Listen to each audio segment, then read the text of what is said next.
Hi, everyone. Welcome to the THE webinar, Empowering Students with Data Skills for an AI-Driven World, held in partnership with Tableau. My name is Ritu Sajeev. I'm the Deputy Editor for Branded Content at THE. Through this hour, we will discuss topics related to teaching students the skills they need to succeed in jobs that are increasingly influenced by AI. Our panel today include Rachel Wang, Senior Lecturer in Business and Data Analytics at Oxford Brookes Business School, Ifeoma Ajunba, Asa Griggs Scandler Professor of Law at Emory University School of Law, Andy Cotgreave, Senior Data Evangelist at Tableau, and Mary Dunaway, Assistant Professor of Information Science and Systems at Morgan State University.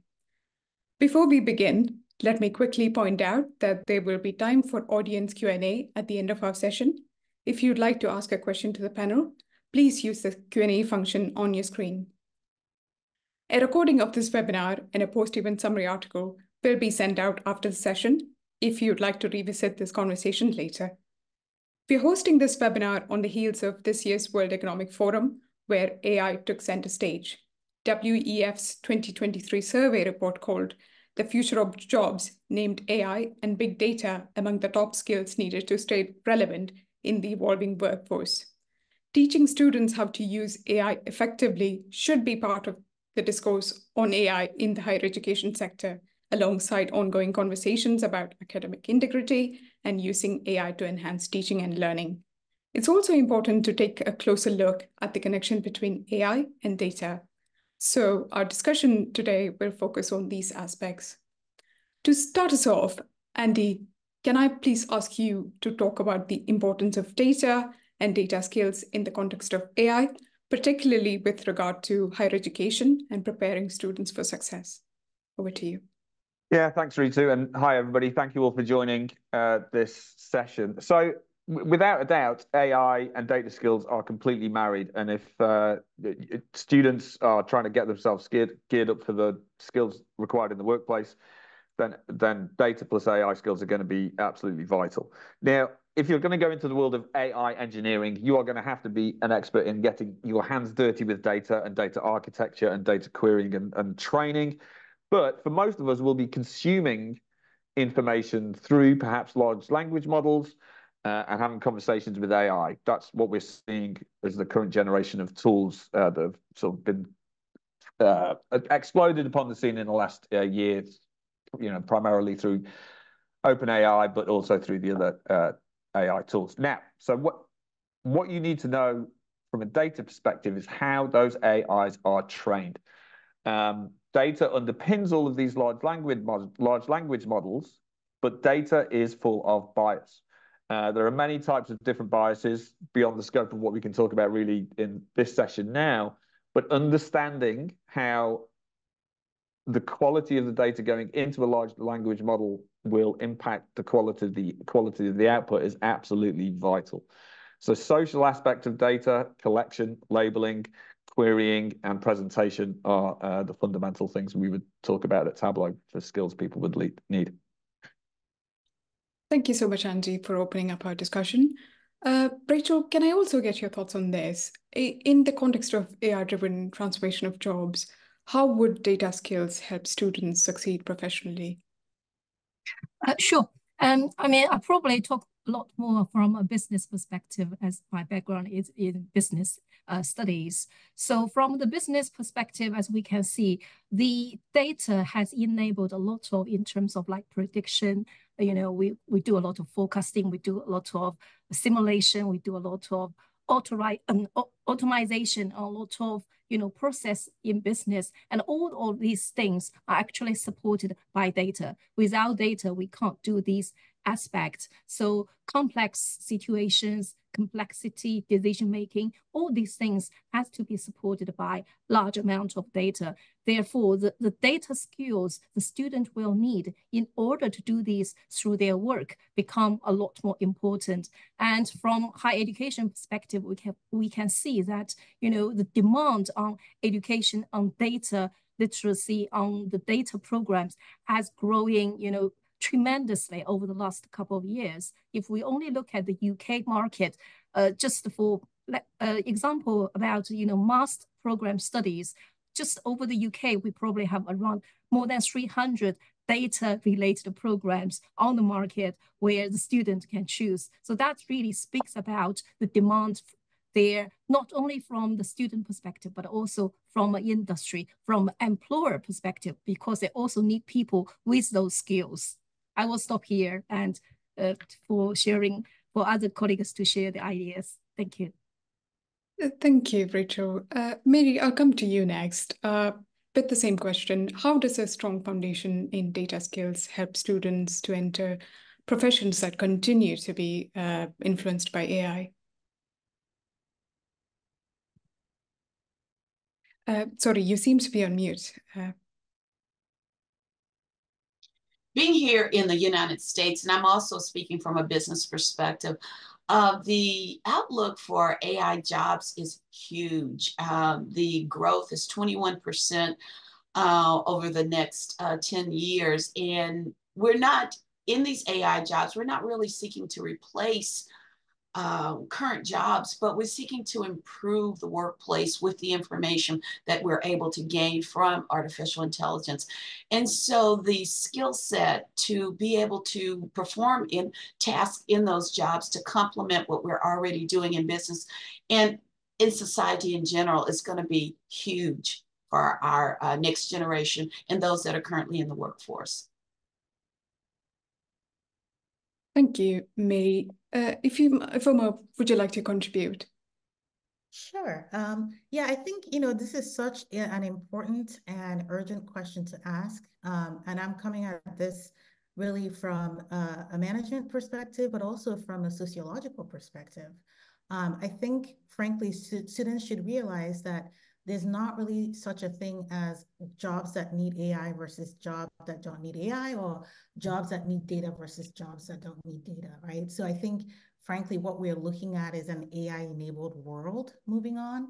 So I think no matter what profession, or vocation the students, choose, they will have to contend with AI processes and also the data needed to manage those processes. So data literacy, frankly, will not be enough. Now we're really thinking about data proficiency, really, which is really the idea that students need to understand how to manage data, how to deploy data in a way that will be effective for their jobs. So I'll leave it at that and hope to continue the conversation. Thank you, Ifoma. Maybe before we begin to talk about how to teach data skills, we need to define what sort of data skills are relevant to have in the workforce now and in the future. Rachel, again, what are these essential skills in your opinion? To me, I think those essential from the basics go to the, what we talk about in terms of how to read, how to understand, how to interpret, how to critically analyze the data sources, the reliability of the data, and also how to draw conclusions from data, how to communicate data effectively. And of course, we also need to understand in terms of, the statistical literacy aspects in terms of what are so maybe slightly more technical, probability, distribution, correlation, inferential trends, all these aspects. I will stop here. Thank you. Mary, could I also ask you to weigh in on this? What are the essential data skills that students need in an AI-driven world? I agree with Rachel, but an article I read, I think it was last year by Microsoft, they had surveyed business leaders, and about 80% of those business leaders said soft skills are going to be important.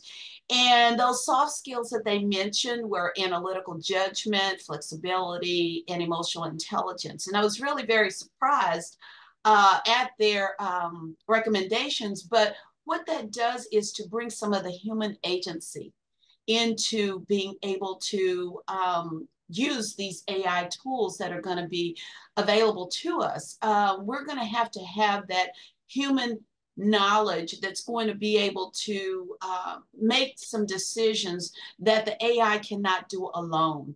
If we think about an AI doesn't have emotion, it doesn't have the ability to detect sarcasm in our conversations. But we as humans will be able to bridge that to bring more quality and accuracy to the use of our AI tools as we use them and as we develop them.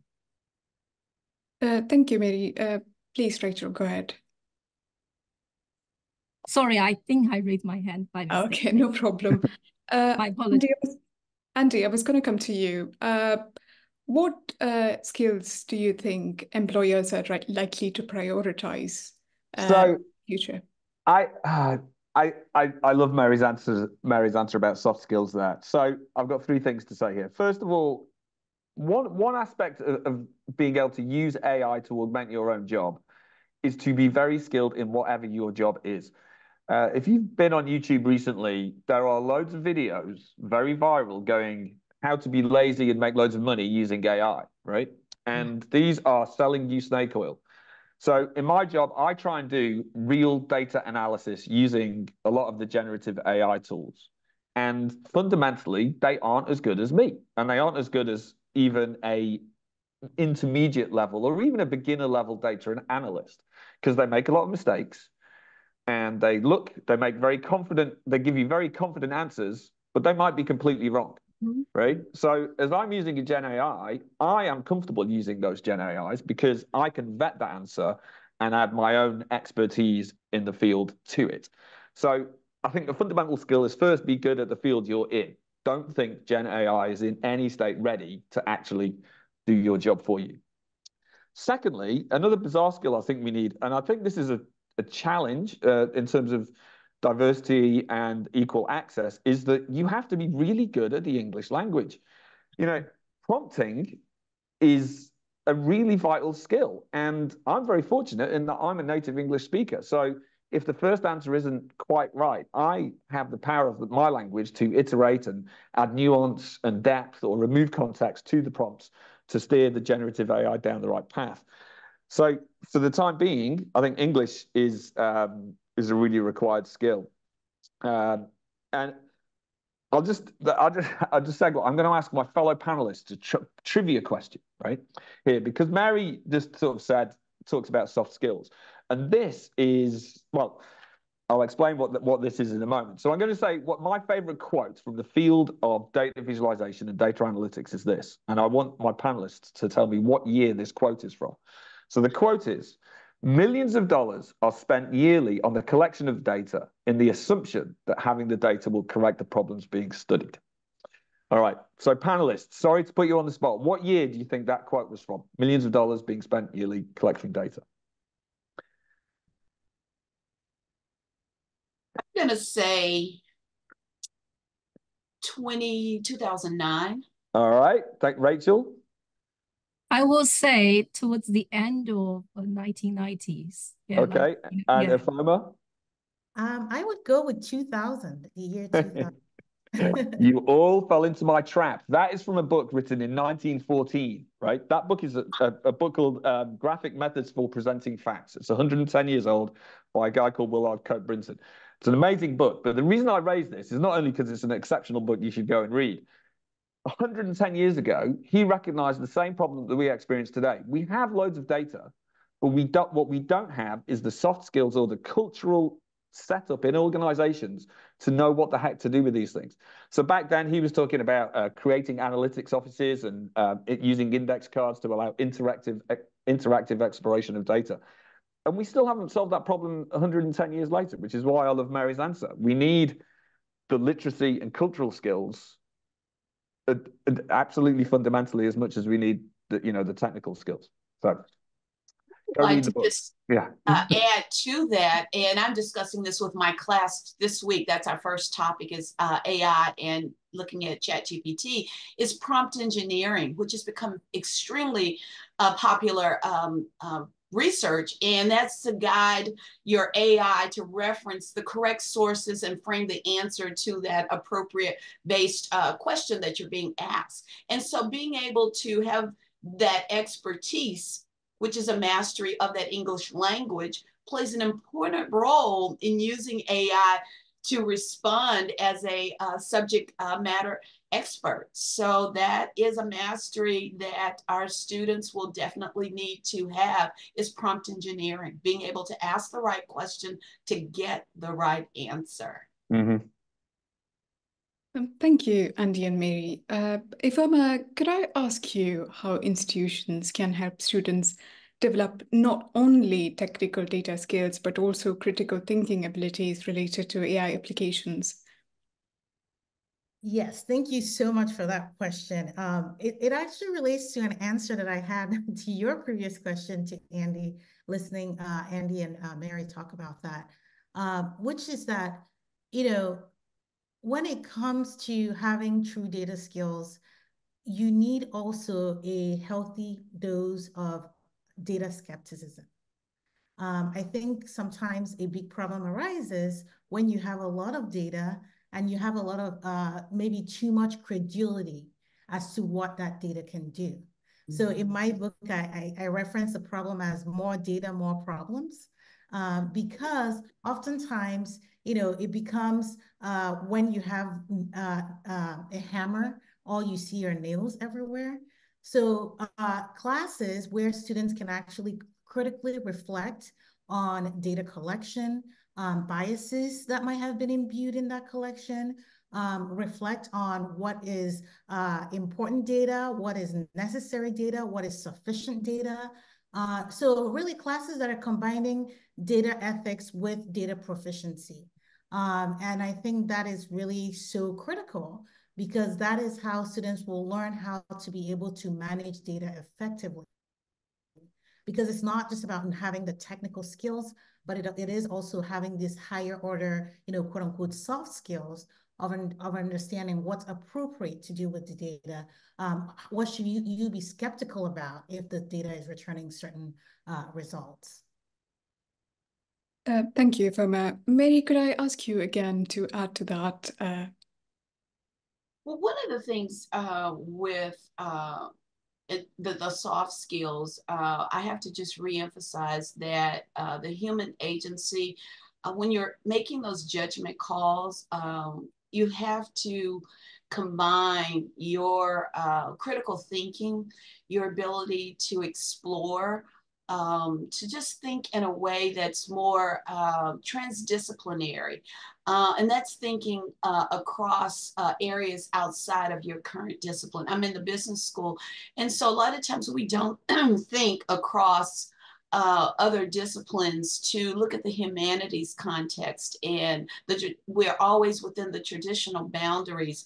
And we need to look trans and across to understand how we can interpret what these AI algorithms are telling us. I think that's going to be really, really important. Thank you, Mary. Talking about promoting data literacy or data proficiency, as Ifeoma pointed out, I imagine this has to be part of a systemic change and can't be achieved by individual efforts alone. So what strategies can institutions adopt to promote data literacy? Rachel, could you share your perspectives on this, please?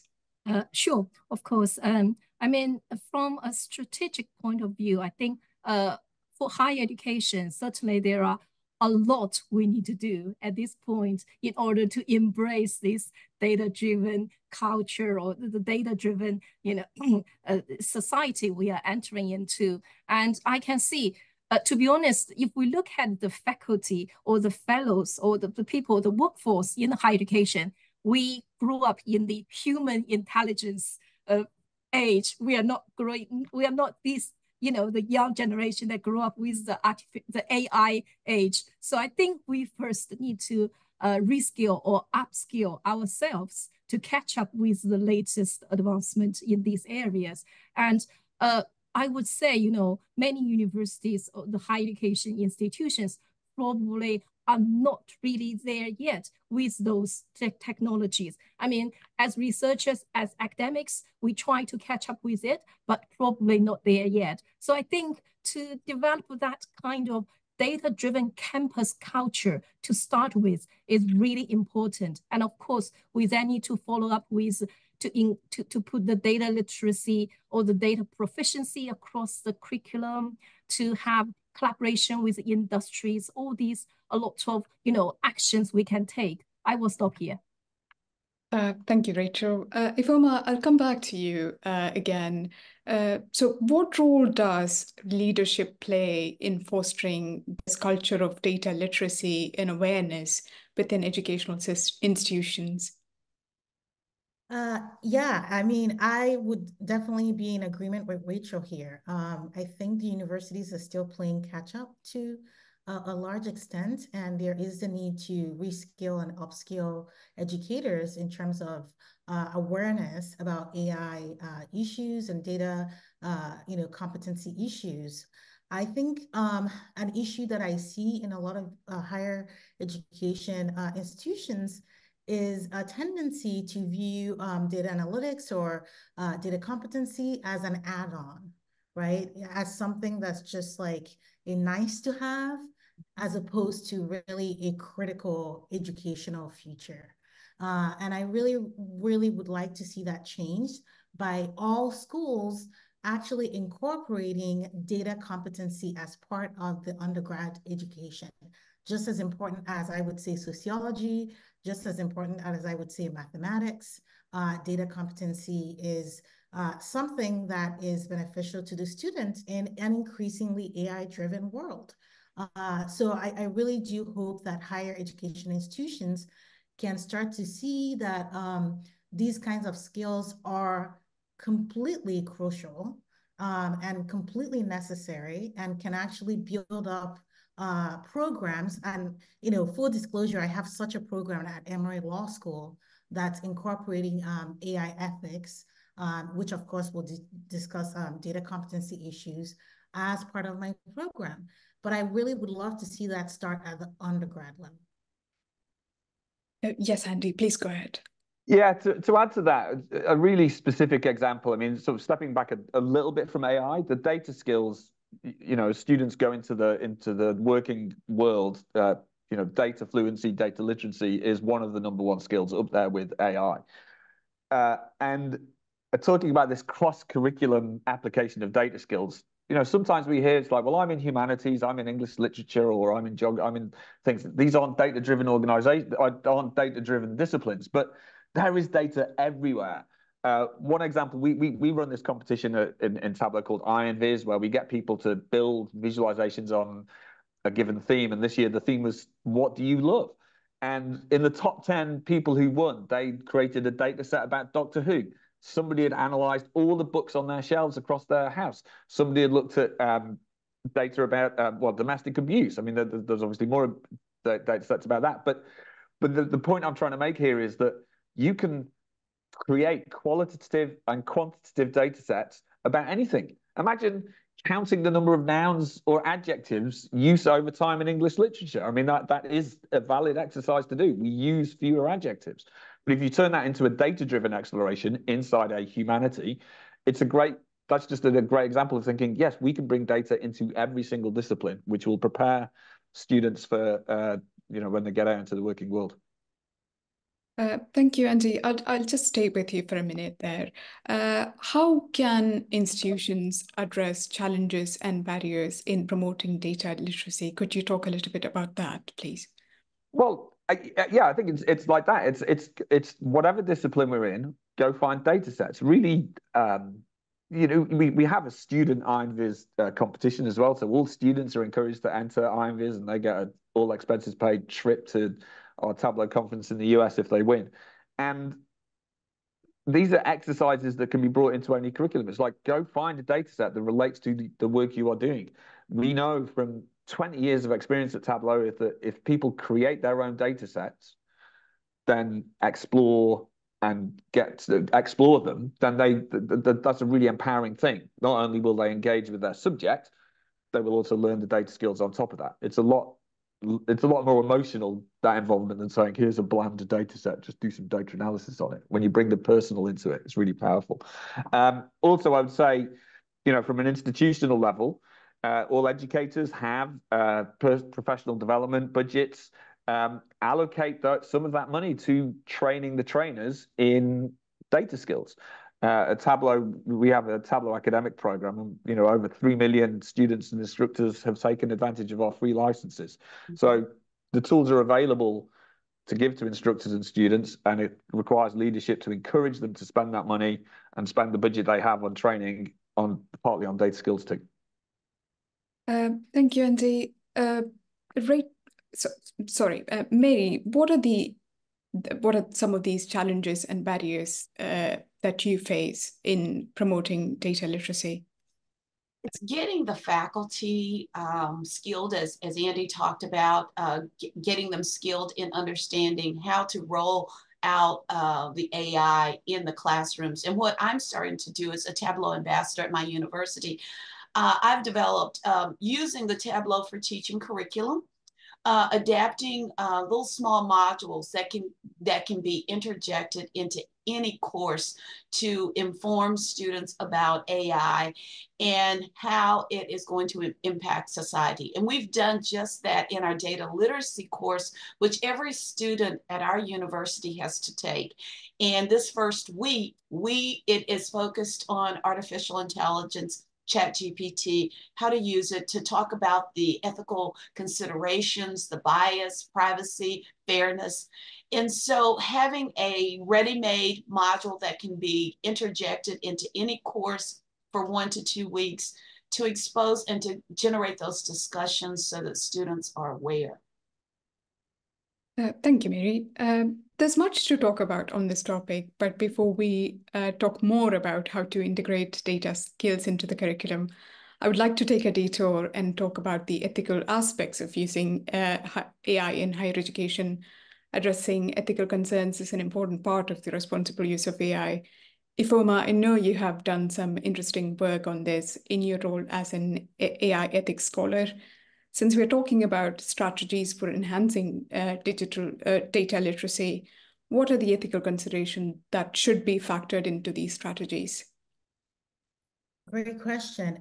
As we're bringing AI into higher education, we do also want to be cognizant of the digital divide and what it means for students, right? Because if some students have access to faster internet, if some students have access to basically digital resources that others don't, then you are going to have this digital divide that translates into an educational divide. So I do think actually that bringing data education into higher education also means addressing the digital divide, which in the US usually happens to be a rural urban divide. And we do need to address that. I think, just infrastructure is important. Beyond that, as we're educating students and empowering students with the technical skills to use data, we also want to empower them with the critical thinking skills, as several of my panelists have mentioned, in terms of how that data can impact populations and also impact different populations in perhaps a disadvantageous way, right? So we want to think about data provenance, right? How is that data collected? What biases, historical biases, might have gone into the collection of the data. And then we also want to think about even the conceptualization of the data analysis, right? What are some assumptions that are being made as part of that could actually be tinged with either racial, sexist, other types of biases. So I do think actually that AI ethics or data ethics is crucially important, even as we're promoting data competency. Thank you. But could you also talk a little more about how can educators help students confront ethical concerns around data in AI, perhaps on an individual basis? Yeah, on an individual basis, of course, it's about students taking courses that actually address these concerns. Unfortunately, I have seen a lot of classes that are say, gain data competency, and all they're teaching is, here's how you do data analytics, without really probing into the data, the ethical concerns. And I think that's wrong. I think the two actually have to always go hand in hand. So for educators, it is about, talking to students about when you're looking at any data set, you don't just take it as objective, right? So just even the mere idea that all data sets are objective is wrong.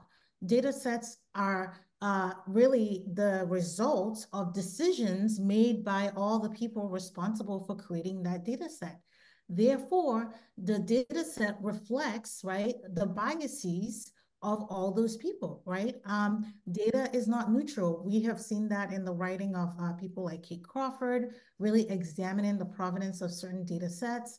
We've seen that Danielle Citron also.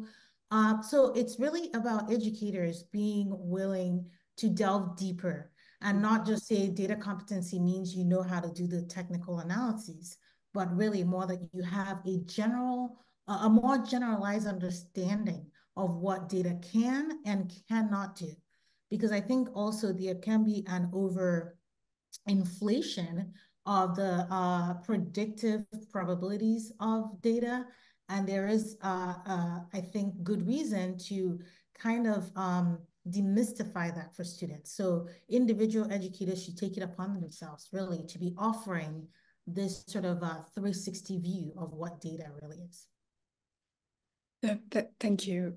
There is also the question of how can institutions support faculty development to ensure that they have the resources and the ability needed to do this.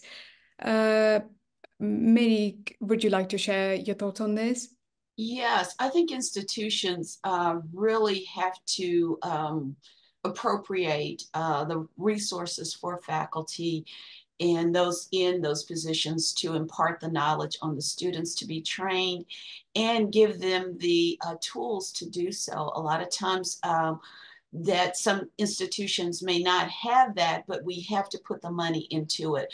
And one of the things I'd just like to share, and we've had a lot of opportunity. We have a Center for AI at my university, and we were just awarded in a partnership with the U.S. Department of Education a $7.6 billion grant to study how chatbots can improve our students' learning outcomes in our core classes of English and math at our university. We're sharing this with Georgia State. And what that's going to do is to look at how AI-driven chatbots can improve the academic experiences in creating a sense of being part of their academic experience, helping them with their study time, supplemental activity support, assignment completion.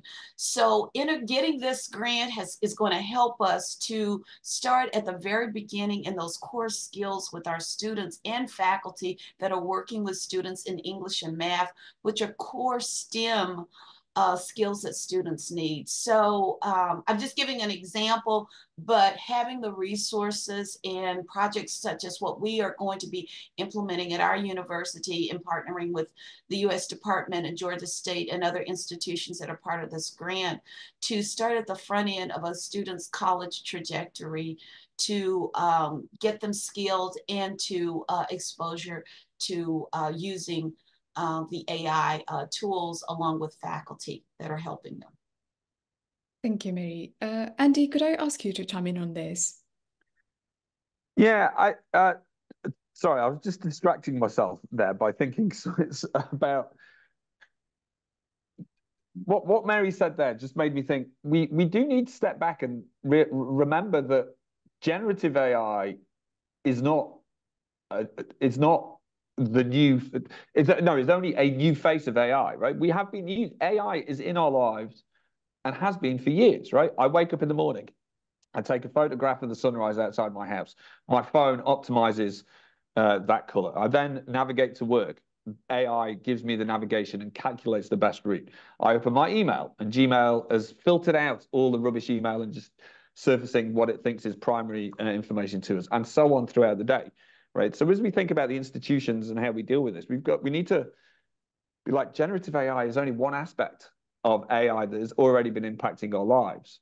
And so, you know, it's just incumbent on us to take all these biases and be aware of how is it already impacting us. Social media, you know, I mean, of course, this is the biggest one. As we look at social media, TikTok, X, they are all feeding us information which may or may not be healthy. I would lean to say it's not healthy, what is being fed through those algorithms. And so we need to not just look at the generative AI aspect, but continually learn the skills and the ability to question and challenge what is happening to our sort of social fabric. Ooh, I just got heavy there. But it's important, right? I think it's vital to think about this. Thank you, Andy. Mary, it would be, Rachel, it would be interesting to get your thoughts on this too. Sure. I mean, in terms of the resources, certainly we think about whether it's some resources from like hardware the university are providing the student, whether we can equip the student in the lab with some equipment or facilities. And of course, we think about what are the software required in order for the student to learn those new skills, knowledge, or things like that. And also in terms of, you know, the wide networking, the university can provide the students the access to the industry, the access to, you know, for example, employers, how the career service can actually, you know, work out what the employers are requiring in terms of data required by the different jobs. And then the student know what is going on in the industry. You know, the career service do this kind of research or do this kind of investigation for the wider university, for different groups of students. And those resources, you know, suppose university can also provide. And also probably equip the students with, you know, the awareness on the different aspect about, you know, AI and about data, the power of data. And that's also something we early on talked about in terms of the ethical aspect, all these areas as well. Mm-hmm. Thank you. So coming back to the topic of teaching data skills, what can institutions do or do more of to integrate data skills into the curriculum? So Rachel, do you have any insights you could share with us, perhaps more practical examples of how your institution is doing this? Yes, I mean, in terms of, you know, the curriculum, I think we can do two ways, or we have two ways to do this. One is from the top down, meaning we are looking at what are the needs analysis. We need to do an audit of the needs required from the, you know, the industry or from the employer, or so on and so forth. And the other way is the bottom up. We know from the student aspect, from our future applicants aspect, what do they need in terms of their data requirement or things like that. Because from our experience, when I'm teaching the analytics module to our students, a lot of times they're coming from different countries, they have very different background, and their data capability are quite different. And from a teaching perspective, we have a very diverse student cohort where we need to address simultaneous in the same lecture, in the same classroom, which is not always easy. However, I think here, probably AI can also play in that kind of, you know, curriculum preparation, how we can actually personalize or more customized, you know, kind of curriculum to fit the students, their different needs. If they are, you know, already up there with their data skills, they can start from somewhere, you know, more advanced level, whereas they are from, you know, some background where there were not enough data awareness or things like that. They can start from the basics. I think that's probably where we can start with. But of course, to develop core, you know, programs to have, you know, a global approach to this aspect, to know what other higher education institutions are doing are also important. I mean, personally, I've been teaching this analytics module for the last 4 or 5 years. I've been in contact with colleagues teaching these similar modules at different universities. However, personally, I would love to, you know, visit them in person to see what they are doing in their classroom, to exchange ideas. I'm collaborating and working with a small group of people on this, but I think the scale is not there. And I really wish one day we can have a more collaborative platform that we can exchange ideas on this. Thank you, Rachel. Mary, could you please share your experiences? Yes, what I'd like to say, what I've done is to somewhat, when we're talking about the data literacy, which is really understanding that culture, the concepts, the roles in today's society as it relates to data, we can just repurpose our case studies and add those questions to have students to look through a different lens as AI has become prominent in our society, and to have those open discussions and dialogues that focus on what we're already doing, because our textbooks are behind. And so we have to be creative as faculty to ask the questions that's going to generate that critical thinking and put the students in positions to respond to what's going on in the world. What I bring into my class, I love NPR, and there's always some story that I can share with my students that's going to relate to data, some type of disenfranchised based on some data algorithm, and to share those stories and let students know what's happening and get their responses, and just keep the dialogue going as we integrate into the concepts that we're delivering. I find that keeps your classroom fresh and students are on top of the most current events that are occurring in our world today. Thank you, Mary. Ifoma, I would like to ask you if you have any suggestions for how institutions can make learning about data more engaging and accessible to students from diverse academic backgrounds. Yeah, I mean, my answer would be very similar to Mary's answer, which is really bringing in these real world, real life examples for students to engage with, to grapple with. I find that students respond very well to problem solving activities. So basically bringing things to them that they feel would have an impact, so that it's not just merely academic. So hackathons, for example, are something that I'm actively trying to bring to Emory Law. And I've seen done at other institutions where basically you partner with an actual tech company for a problem they're grappling with, and you bring that to the students, and it's a problem that involves data, and they work through it, in groups, the students do. So I think having experiential activities, having real world problems that engage the students, that allow the students to exercise their problem solving skills is really, really crucial. And it just makes for better knowledge retention also. Yeah. Thank you, Ifoma. Now, Andy, from an industry point of view, how can institutions align their curriculum with industry needs when it comes to data and AI skills, given that this is a rapidly evolving field?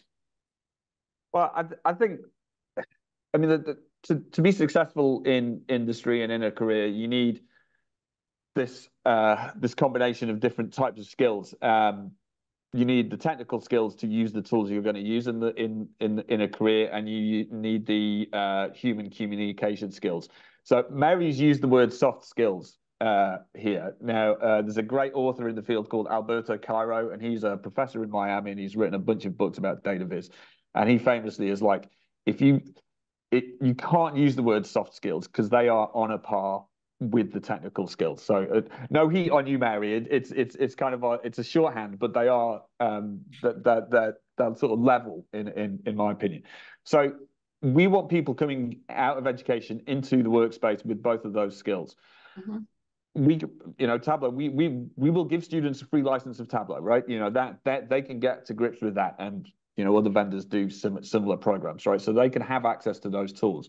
And then it's a case of finding exercises. I think institutions, another great example of an exercise I think is really powerful for students or for any group of people, is to go find a chart or a data-based claim that you find either in the media, so on one side of the political spectrum or another, or from a politician, and do a couple of things. First of all, chase the data if they say 90% of X is Y, it's like, okay, where's that number come from? And once they've found the data, then say, okay, well, can you present that same data with the opposite political viewpoint, right? And then have that as a group discussion. Those kind of having those conversations is hugely beneficial to people because it stops them falling into the cliche that I hear all across industry, that data forms the single source of truth. That's one of my most frustrating things I hear across industry. It's like, no, data at best can be a single source of information, but even that's very, very rare, right? One data set can have multiple truths. Our data is as rich as the English, a written language. We can form any opinion or argument through it. So build the technical skills with the tools, make sure the tools are in the students' hands, and encourage them to critique and chase data they find in the media. Thank you, Andy. We'll move on to what are the resources that institutions should actually provide to foster data skills in students.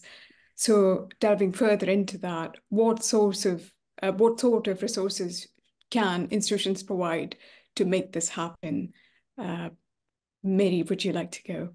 Yes, there are many companies that are democratizing their software applications. I'm gonna give a plug for Tableau because I teach with Tableau, and they have many ready-made curriculums that you can just plug into your learning management system. In particular, they've introduced a new module for artificial intelligence, and what I like about their Tableau for teaching is that you can plug and play. Use what you need to deliver the objectives of your course to enhance the students' knowledge about AI and ChatGPT. So Microsoft has democratized a lot of their software to make it available, and SaaS as well. So taking advantage of that democratized free software, as Andy said, to utilize in your classrooms really are going to propel our students' knowledge. And I'm an evangelist for doing so and do workshops to facilitate that. Thank you. It would be interesting to get the rest of the panel's opinion on this. Rachel, could you also talk about the resources that institutions can provide to foster data skills in students? Yeah, I mean, first, I really resonate with Mary because also I am a, academic ambassador for Tableau as well here in the UK. I've been teaching Tableau, using Tableau for the last, 5-6 years. And we were very fortunate also, we can invite, instructor from Tableau on site to do the induction session for our students, which are really very well received. And, and of course, similarly, we have other softwares provided to the students. That's for more tech, that's for developing the students in terms of technical skills or knowledge aspect. But also, I think to raise the awareness and how to raise the awareness of the importance of the data are very important, and how that message has been channeled through the university curriculum and the university communication also becomes very important here, and how we put our resources in doing these things can be also important. Because even though we understand data AI is something that is really up, current at this point. However, I think there are misunderstanding about data, not only from the student, but also from the faculty member perspective. Because I was a while ago in a conversation with some other colleagues, we were talking about whether they need a specific module, dedicated to data, or whether there are those data skills required, it's already being equipped but from other modules. And we have colleagues saying, oh, we teach finance, and finance already give the students the basics about data, which is not exactly the same thing when we talk about data proficiency or data literacy that is required for data analysis and artificial intelligence per se. So I will stop here. Thank you. Yes, Andy, please go ahead.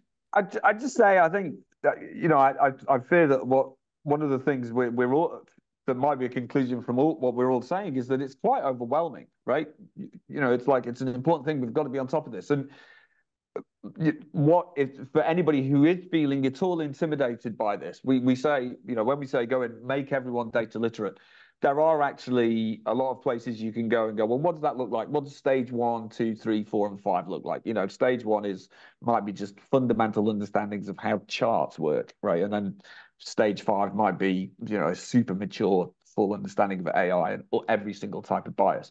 So if it is feeling underwhelming, don't worry. You know, we and plenty of other people have resources to go from take the small steps before you can take the bigger steps. Mm-hmm. Thank you. I have one last question before we move on to Q&As. What is the role of industry partnerships and collaborations in exposing students to real-world applications of AI and data? Ifoma, would you like to chime in? Yeah, I can take this one. So at Emory Law School, I'm actually the Associate Dean for Projects and Partnerships. This is an inaugural position, as in there had never been one before. I took this role. And this role is specifically so that Emory Law can partner with corporations and foundations to be able to work directly with students. And I think this is just so crucial in terms of preparing students for the workplace, in terms of preparing them to have a network with corporations, foundations, but especially because, you know, based on my background, I will be partnering with tech companies. So this is a way for students to gain direct access to these companies who can come and talk about the necessary skills that the students would need to get jobs with those companies, and who can also provide resources. So I've been taking a look at the Q&A, and one of the mentions is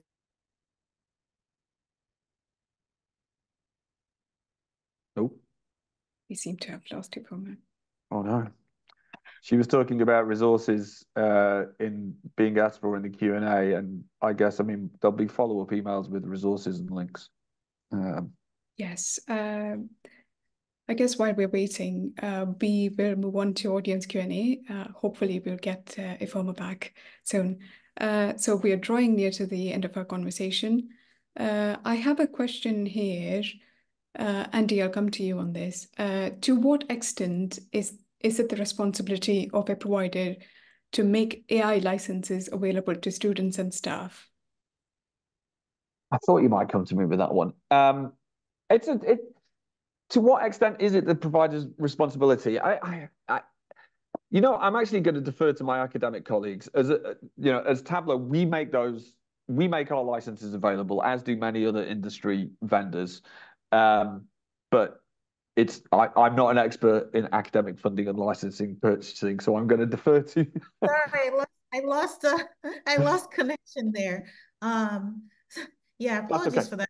I think it might have been my internet. I'm not sure what happened, but there's just a blip. No problem. I'd like to complete your response. Yeah, just to quickly conclude, because I do want us to get to the Q&A. Yes, you know, several schools are already partnering directly with corporations. Emory Law is part of them, and I think those are necessary partnerships to be able to gain access to the tools and resources for students. Thank you. Back to the question about AI licenses. Would anyone like to chime in on that? Yes, I would. And because in learning institutions, colleges and universities, we are the area where students will learn. And I think these companies that have the software have an obligation to provide those resources to us so that we can prepare the next generation of the workforce for them, which is what we're doing when students go to college or community colleges.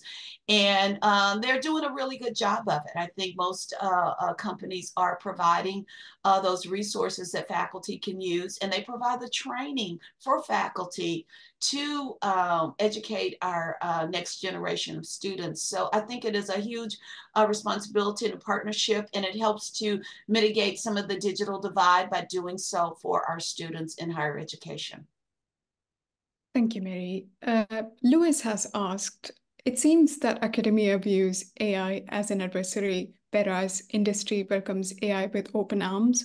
How do we balance these differing perspectives in the classroom to support student outcomes? Anyone like to jump in there? Well, I'd like to say that just as when we have massive technology shifts, just as when the PC or the internet came about, there's always that period where you have technology diffusion. If you think about calculators, when they first came out, the elementary school teachers were like, well, they're no longer going to know how to do addition and subtraction. But as we have evolved as a society, the calculator is a tool. It's a tool to help support, and that's what we need to look at AI as. It is a tool, and if you recall, I talked about the human agency and having the ability from a human side to have that analytical judgment, that human critical thinking about what that model is telling you, to be able to interject your humanness to it, because these models are not, they can't think like humans. They are human, give you human intelligence, but the gut and the sarcasm and conversations we just don't have. So I want us to think about AI as a tool to support society and not be the end all and be all. It's going to help us to work smarter, not harder. That's the way I think of it. Thank you. I might, just somewhat, I could challenge Lewis's question as well. I mean, if you think, I think there's adversarial and opinions and embracing opinions in industry and academia. So, for example, in industry, we've got New York Times and a bunch of other organizations suing OpenAI right now. You've had the Hollywood actors going on strike because of AI written scripts. So there are large and significant pockets of industry which are very adversarial to the impact of generative AI. You know, I think, and I think one of the challenges we face, and this relates to another question that was asked, is that technology companies, they go so much faster than regulators can go, and I think that to me is the bigger challenge. You know, if we like the way generative AI and AI in general is going, then great. But if we feel we need to regulate it, we have a problem because regulation just goes too slow. Thank you. Please go ahead, Ifoma. Yeah, I mean, I would concur with both Mary and Andy. You know, first, you know, with the reiteration that AI is a tool. And because it is a tool, it can be used for both good and bad. And that's how we really have to, I think about it. We can't just categorically see AI as bad, but we shouldn't also categorically see it as good either. And further to Andy's point, you know, I've written extensively about the ways that we actually need to provide guardrails for the development of AI and for its implementation. So I think, frankly, the onus is on government, it's on regulators to create these guardrails that will allow AI as a tool to be used in ways that are beneficial for society. Especially if you think about the use of AI in the workplace. So in my book, The Quantified Worker, a big point I make is that a lot of the AI that's being created for the workplace, it is actually created with a noble purpose. A lot of it is created with the idea that it's going to remove bias from hiring, it's going to make work more efficient. But the problem is that given that there are no guardrails in terms of the actual implementation of the AI tools, you then run the risk of the same tools being used for discrimination, the same tools being used to overwork workers, and to basically quantify workers in a way that's demeaning and dehumanizing. So yes, AI is a tool, and the onus is on the government, on regulators to make sure that we have the proper rules and regulations, the guardrails for AI to actually be used in a beneficial way. Thank you, Ifoma. We have time to answer one question briefly. So this will be the final question. In terms of transdisciplinary competencies, how do we make space for creating these interdisciplinary spaces in the university. Mary, could I ask you to respond to that, please? Yes, I think through collaboration with faculty at your university to bring in those aspects to your course. And then as a Tableau has created various learning modules that are transdisciplinary that you can bring in from the health sciences to humanities to journalism to import that into your class. I think from, and a lot of our curriculum already has that, and we just need to elevate it to a way that explains AI from a cultural standpoint, and looking at how it plays out in our society's roles that are transdisciplinary. Thank you, Mary. That's all the time we have today. Thank you to our panelists for making this an interesting discussion. And thanks to all our audience for joining us today and contributing to the discussion. A recording of this webinar will be available on the THE Connect YouTube channel in the coming days, so do keep an eye out for that. Thank you, everyone, and goodbye.